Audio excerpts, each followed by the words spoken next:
ನೋಡಿ, ಇವೆರಡರ ಮಧ್ಯೆ ಇನ್ನೊಂದು ಡಿಸ್ಕಷನ್ ಆಗ್ತಾ ಇದೆ ಸೋಷಿಯಲ್ ಮೀಡಿಯಾದಲ್ಲಿ. ಕಿಚ್ಚ ವರ್ಸಸ್ ದಚ್ಚು ಅನ್ನೋ ರೀತಿಯಾಗಿ ಆಗಿರೋದ್ರಿಂದಾಗಿ ನಟ ಧನ್ವೀರ್ ಅವರು ಎಂಟ್ರಿ ಕೊಟ್ಟಿದ್ದಾರೆ.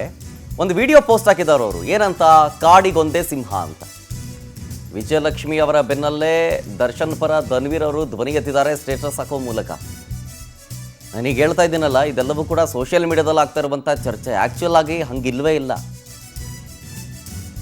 ಎಲ್ಲರೂ ಸಿನಿಮಾ ಪ್ರೇಕ್ಷಕರನ್ನೇ, ಎಲ್ಲರೂ ಸಿನಿಮಾ ಪ್ರೇಮಿಗಳನ್ನೇ. ಆದರೆ ಅವ್ರು ಯಾವುದೋ ಒಂದು ರಿಯಾಕ್ಷನ್ ಕೊಟ್ಟಿರ್ತಾರೆ, ಇವ್ರು ಇನ್ನೊಂದು ಯಾವುದಕ್ಕೂ ರಿಯಾಕ್ಷನ್ ಕೊಟ್ಟಿರ್ತಾರೆ. ಎರಡನ್ನೂ ಕೂಡ ತಾಳೆ ಮಾಡಿ ಹಾಕಿ, ಎರಡನ್ನೂ ಸಿಂಕ್ ಮಾಡಿ ಸೋಷಿಯಲ್ ಮೀಡಿಯಾದಲ್ಲಿ ಬೇರೆ ರೀತಿಯೇ ಪೋರ್ಟ್ರೇ ಮಾಡ್ತಾ ಇದ್ದಾರೆ. ಅಲ್ಲಿ ಇದೇ ಸ್ಟೇಟಸ್ ಹಾಕಿರೋದು. And other animals in the forest, but there will be only one lion. And even if it is single, it will be the king of jungle. ಸಂಪರ್ಕದಲ್ಲಿ ದೀಪಿಕಾ, ಸುದೀಪ್ ಅವರು ಯಾವ ವಿಚಾರಕ್ಕೆ ಮಾತಾಡಿದ್ರು, ವಿಜಯಲಕ್ಷ್ಮಿ ದರ್ಶನ್ ಅವರು ಇನ್ಯಾವುದೋ ವಿಚಾರಕ್ಕೆ ಮಾತಾಡಿರ್ತಾರೆ. ಎರಡನ್ನೂ ಕೂಡ ಸಿಂಕ್ ಮಾಡಿ ಸೋಷಿಯಲ್ ಮೀಡಿಯಾದಲ್ಲಿ ಭಾರಿ ಚರ್ಚೆ ಆಗ್ತಾ ಇದೆ. ಅವರು ಇವ್ರಿಗೆ ಅಂದರು, ಇವ್ರು ಅವ್ರಿಗೆ ಅಂದರು ಅಂತ. ಆ್ಯಕ್ಚುಲ್ ಆಗಿ ಮೇಲ್ನೋಟಕ್ಕೆ ಹಂಗೆ ಕಾಣಿಸ್ತಾ ಇಲ್ಲ ನನಗೆ. ಯಾಕೆಂದರೆ ಸುದೀಪ್ ಅವರ ಸಿನಿಮಾ ಮಾರ್ಕ್ ರಿಲೀಸ್ ಆಗ್ತಾ ಇದೆ, ಅದಕ್ಕೇನೋ ಪೈರಸಿ ಮಾಡ್ತೀವಂತ ಏನೋ ಯಾರೋ ಸೋಷಿಯಲ್ ಮೀಡಿಯಾದಲ್ಲಿ ಹಾಕೊಂಡಿದ್ರು, ಅದಕ್ಕೆ ಟಾಂಗ್ ಕೊಟ್ಟಿದ್ದಾರೆ ಅಂತ. ವಿಜಯಲಕ್ಷ್ಮಿ ದರ್ಶನ್ ಅವರು ಇನ್ಯಾವುದೋ ವಿಚಾರಕ್ಕಾಗಿದೆ ಅಂತ. ಸೊ ಇದು ಎರಡೂ ಕೂಡ ಸಿಂಕ್ ಮಾಡಿ ಸೋಷಿಯಲ್ ಮೀಡಿಯಾದಲ್ಲಿ ಹಿಂಗೆಲ್ಲ ಚರ್ಚೆ ಆಗ್ತಿದೆಯಲ್ಲ, ಈ ಪ್ರಸ್ತುತ ಏನಾಗ್ತಿದೆ ಅಲ್ಲಿ? ಶರತ್, ಇತ್ತೀಚೆಗೆ ಸುದೀಪ್ ಅಭಿನಯದ ಮಾರ್ಕ್ ಸಿನಿಮಾದ ಒಂದು ಪ್ರೀ ರಿಲೀಸ್ ಇವೆಂಟ್ ಅನ್ನ ಹುಬ್ಬಳ್ಳಿಯ ನೆಹರು ಮೈದಾನದಲ್ಲಿ ಆಯೋಜನೆ ಮಾಡ್ತಾರೆ. ಅಂತ ಸಂದರ್ಭದಲ್ಲಿ ಸುದೀಪ್ ಅವರು ಪರೋಕ್ಷವಾಗಿ ಸ್ಟಾರ್ ವಾರ್ಗೆ ಒಂದು ಕೌಂಟರ್ ಕೊಟ್ರ ಅನ್ನುವಂತ ಮಾತು ಕೇಳಿ ಬರ್ತಾ ಇದೆ. ಯಾಕಂದ್ರೆ ವಿರೋಧಿಗಳಿಗೆ ವಿವಾದ ಸೃಷ್ಟಿಸಲು ಸಿದ್ಧ ಅಂತ ಕಿಚ್ಚ ಸುದೀಪ್ ಅವರು ವಾರ್ನಿಂಗ್ ಅನ್ನ ಕೂಡ ಕೊಟ್ಟಿರುವಂತದ್ದು.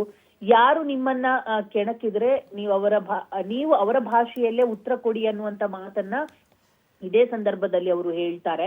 ಇನ್ನೇನು ನನಗೆ ಬಾಯಿ ಇಲ್ಲ ಅಂತ ಅಲ್ಲ, ಎಲ್ಲ ಇದ್ರು ನಾನು ಬಾಯಿ ಮುಚ್ಕೊಂಡು ಕೂತಿದ್ದೀನಿ ಅನ್ನೋ ಮಾತನ್ನ ಕೂಡ ಇದೇ ಸಂದರ್ಭದಲ್ಲಿ ಸುದೀಪ್ ಅವರು ಹೇಳಿರುವಂತದ್ದು. ಇನ್ನು ಅಭಿಮಾನಿಗಳಿಗೆ ನೀವು ಸುಮ್ನೆ ಇರಬೇಡಿ, ಯಾರು ನಿಮ್ಮನ್ನ ಕೆಣಕ್ತಾರೋ ಅವರ ಭಾಷೆಯಲ್ಲೇ ನೀವು ಉತ್ತರವನ್ನ ಕೊಡಿ ಅನ್ನುವಂತ ಮಾತನ್ನ ಕೂಡ ಹೇಳ್ತಾರೆ. ಇಷ್ಟು ದಿನ ತಾಳ್ಮೆಯಿಂದ ಇದ್ದಿದ್ದು ಸಾಕು, ಆದ್ರೆ ಈಗ ತಾಳ್ಮೆ ಬೇಡ ಅನ್ನೋ ಮಾತನ್ನ ಇದೇ ಪ್ರೀ ರಿಲೀಸ್ ಇವೆಂಟ್ ಕಾರ್ಯಕ್ರಮದಲ್ಲಿ ಸುದೀಪ್ ಅವರು ಹೇಳ್ತಾರೆ. ಇದರ ಜೊತೆ ಒಂದು ಮಾತು ಹೇಳ್ತಾರೆ, ಇಲ್ಲಿ ಮಾತಾಡಿದ್ರೇನೆ ಕೆಲವರಿಗೆ ಕೆಲವು ಮಾತುಗಳು ತಾಟುತ್ತೆ ಅನ್ನುವಂತ ಮಾತನ್ನ ಹೇಳ್ತಾರೆ. ಆ ಕಾರಣಕ್ಕಾಗಿ ಪ್ರೀ ರಿಲೀಸ್ ಇವೆಂಟ್ ಅನ್ನ ಹುಬ್ಬಳ್ಳಿಯಲ್ಲಿ ಆಯೋಜನೆ ಮಾಡಿದೀವಿ ಅನ್ನೋ ಮಾತನ್ನ ಸುದೀಪ್ ಅವರು ಹೇಳ್ತಾರೆ. ಈ ಮಾತು ಕೇಳಿದ ನಂತರ ಅದು ದರ್ಶನ್ ಅವರ ಅಭಿಮಾನಿಗಳಿಗೆ ಹೇಳಿರೋ ಮಾತು ಅನ್ನುವಂಥದ್ದು ಸೋಷಿಯಲ್ ಮೀಡಿಯಾದಲ್ಲಿ ಹರಿದಾಡ್ತಾ ಇರುವಂತದ್ದು. ಅದಕ್ಕೆ ಇನ್ನೊಂದು ಕಾರಣ ಇದೆ. ಪೈಲ್ವಾನ್ ಟೈಮ್ ಅಲ್ಲಿ ಸುದೀಪ್ ಅವರ ಸಿನಿಮಾ ವನ್ನ ಪೈರಸಿ ಮಾಡ್ತಾರೆ. ಆ ಪೈರಸಿ ಮಾಡಿದಂತ ಸಂದರ್ಭದಲ್ಲಿ ಅದು ದರ್ಶನ್ ಅಭಿಮಾನಿಗಳು ಪೈರಸಿ ಮಾಡಿರುವಂತದ್ದು ಅನ್ನುವಂಥದ್ದು ಸಾಕಷ್ಟು ಚರ್ಚೆ ಕೂಡ ಹುಟ್ಟು ಹಾಕುತ್ತೆ. ಈ ಸಂದರ್ಭದಲ್ಲೂ ಕೂಡ ಮಾರ್ಕ್ ಸಿನಿಮಾವನ್ನ ಕೂಡ ನಾವು ಪೈರಸಿ ಮಾಡ್ತೀವಿ ಅನ್ನೋ ಮಾತುಗಳನ್ನ ದರ್ಶನ್ ಅಭಿಮಾನಿಗಳು ಸೋಷಿಯಲ್ ಮೀಡಿಯಾದಲ್ಲಿ ಒಂದು ಸದ್ದನ್ನ ಮಾಡ್ತಾರೆ. ನಾವು ಪೈರಸಿಯನ್ನ ಮಾಡ್ತೀವಿ ಅನ್ನೋ ಮಾತುಗಳು ಕೂಡ ಸೋಷಿಯಲ್ ಮೀಡಿಯಾದಲ್ಲಿ ಹರಿದಾಡ್ತಾ ಇದೆ. ಈ ಕಾರಣಕ್ಕಾಗಿ ಸುದೀಪ್ ಅವರು ಸ್ಟೇಜ್ ಮೇಲೆ ನಿಂತ್ಕೊಂಡು ಈ ಮಾತನ್ನ ಹೇಳಿದ್ರ ಅನ್ನುವಂತ ಮಾತುಗಳು ಕೂಡ ಹರಿದಾಡ್ತಾ ಇದೆ. ಇನ್ನೊಂದೆಡೆ ನಾವು ಅಬ್ಸರ್ವ್ ಮಾಡೋದಾದ್ರೆ ಡೆವಿಲ್ ಸಿನಿಮಾದ ಸಕ್ಸಸ್ ರ್ಯಾಲಿ ಮಂಡ್ಯ, ದಾವಣಗೆರೆ ಬೇರೆ ಬೇರೆ ಒಂದು ಜಾಗಗಳಲ್ಲಿ, ಜಿಲ್ಲೆಗಳಲ್ಲಿ ನಡೀತಾ ಇದೆ.